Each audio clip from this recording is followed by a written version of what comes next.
On behalf of Birang Research Institute of Education and Social Work, and we are in favor of the government, and we are supporting Article 370.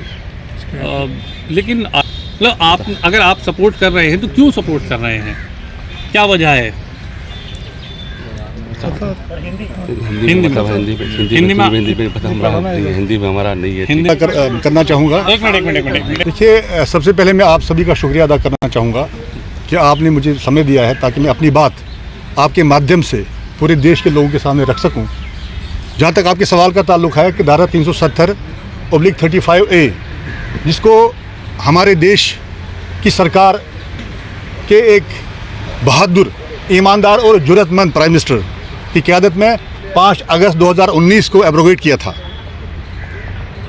क्योंकि मामला वहाँ से लेकर आज तक ही नहीं है, मामला उससे पहले जब से हमारा देश आज़ाद हुआ तब से लेकर आज तक के 370/35A के तहत एक स्पेशल स्टेटस तो नहीं था, लेकिन स्पेशली हमारे देश के ख़िलाफ़ एक बहुत बड़ी साजिश चली आ रही थी, जिसको इस देश की मजबूत सरकार, जिसकी क़यादत हमारे देश के एक बेइंतहा नहायत काबिल तरीन और बहादुर वज़ीर आज़म जनाब नरेंद्र मोदी साहब ने और अमित शाह जी के सहयोग से 5 अगस्त 2019 को एब्रोगेट करके उस साजिश का ख़ात्मा किया, जो 370/35A के बैनर तले जम्मू कश्मीर में पिछले 40 सालों से लाखों नौजवानों ने अपनी ज़िंदगियां गंवा दी सो कॉल्ड आज़ादी के नाम पर, जिसकी पुष्टपनाही पाकिस्तान की एक टेररिस्ट इंटेलिजेंस सर्विस जिसका नाम ISI है, वो पैसा, बंदूक और ट्रेनिंग दिया करते थे जम्मू कश्मीर के नौजवानों को। और जम्मू कश्मीर की जो क्षेत्रीय पार्टी हैं, जो रीजनल पार्टीज़ हैं, उनको सपोर्ट रहा करता था, जिसका सबूत मेरे पास है। आप चाहें तो 2018 में एक विधायक ने जम्मू कश्मीर की विधानसभा में ये ऊंची आवाज़ में बोला कि बुरहान वानी टेररिस्ट नहीं, हम उसको फ्रीडम फाइटर मानते हैं। तो साथियों, क्या हम सब के सामने ये कितनी बुरी बात है कि एक देश में, एक देश की धरती पर और देश के खिलाफ एक बहुत बड़ा षड्यंत्र रचा जा रहा था, जिसकी कुर्बानी के भेंट में हमने हज़ारों क्या लाखों जाने गंवाई हैं। चाहे वो कश्मीरी पंडित थे, चाहे वो हमारे सोल्जर्स थे, चाहे वो हमारे जम्मू कश्मीर के जो नागरिक, जो देशभक्त थे, उन्होंने अपनी जाने गंवाई हैं।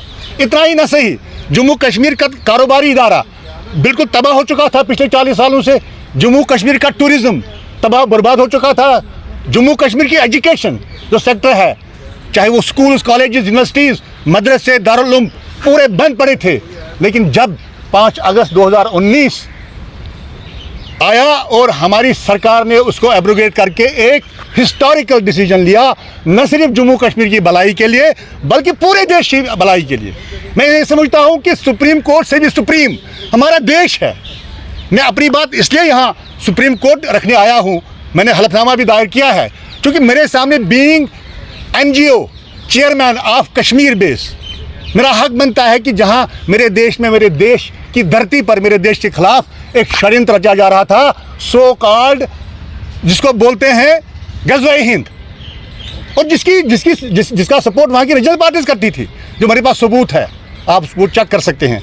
तो मैं वैसे तो civil citizen of the Jammu and Kashmir, मैं सुप्रीम कोर्ट में आया ये बताने के लिए कि उस वक्त जो सरकार ने फैसला किया वो सही था। और 5 अगस्त 2019 के बाद से हमारे जो कारोबारी इदारे हैं 24 घंटे खुले रहते हैं, हमारे स्कूल, कॉलेजेस, हमारा टूरिज़्म पटरी पर लौट आया है, जिसकी हाल ही में आपको मिसाल देना चाहूँगा कि G20 की जो बैठक, इंटरनेशनल इकोनॉमिक फोरम का इजलास यहाँ से पहले, यहाँ अब होने जा रहा है, यहाँ से पहले कश्मीर में उसका आगाज़ हुआ, ताकि जम्मू कश्मीर के ज़रिए से जिस भारत जो पूरी दुनिया में बदनामी से जूझ रहा था कि भारत में एक आतंकवादी जो है एक साजिश चल रही है, अपने ही देश के खिलाफ हम बदनामी से जूझ रहे थे, वो एक बहादुर एक हिस्टोरिकल डिसीजन था। उस हिस्टोरिकल डिसीजन के साथ मैं आज सुप्रीम कोर्ट में आया हूँ, ये इन बुनियादों पर। ओके जी।